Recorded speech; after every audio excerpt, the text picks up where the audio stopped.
India को पाकिस्तान को और एक दो दिन ठोकना और चाहिए था, क्योंकि पाकिस्तान सिर्फ एक ही चीज़ समझता है कि इनको अगर इंडिया और एक दो दिन और इनको ठोकता है तो पाकिस्तान थोड़ा लाइन में आता है। कभी भी जो भी है, I am with my Indian arm forces and I support my army and I support my country. लेकिन मुझे लगता है कि अगर पाकिस्तान को और थोड़ा सा मारते तो हम सबको और भी अच्छा लगता, सब इंडियन को अच्छा लगता। महाराज त्रिपुरा में कोई इफेक्ट होना चाहिए? त्रिपुरा में कोई क्यों नहीं इफेक्ट होगा? इंडिया में इफेक्ट होगा तो त्रिपुरा में इफेक्ट होगा। इंडिया का इकॉनमी गिरेगा तो त्रिपुरा में इफेक्ट होता है।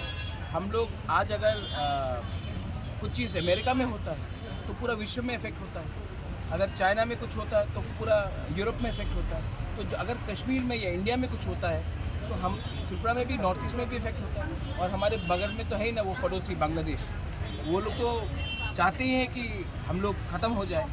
और त्रिपुरा को और नॉर्थ ईस्ट को बचाने वाला इंडिजिनस लोग फॉर फ्रंट में है। अगर इंडिजिनस लोग नहीं रहेंगे ना तो बांग्लादेश का पहले से हिम्मत बहुत है कि आकर हमारा ज़मीन ले ले, और ये हम होने नहीं देंगे। महाराज देखा था हरियाणा पंजाब में बांग्लादेश को जोल के अरेस्ट किया था। त्रिपुरा में ऐसा होना चाहिए। अरे सैफ अली खान को जिसने छुरी मारा वो बांग्लादेशी नॉर्थ ईस्ट से घुसा है, तो बंगाल में भी होना चाहिए, त्रिपुरा में भी होना चाहिए। और ये लोगों को पकड़ के पहले जेल में डालिए, उसके बाद इनको हम लोग अच्छे तरीके से विदा करेंगे। अगर नहीं कर सकते हैं तो इनको रेफ्यूजी कैंप में रखेंगे।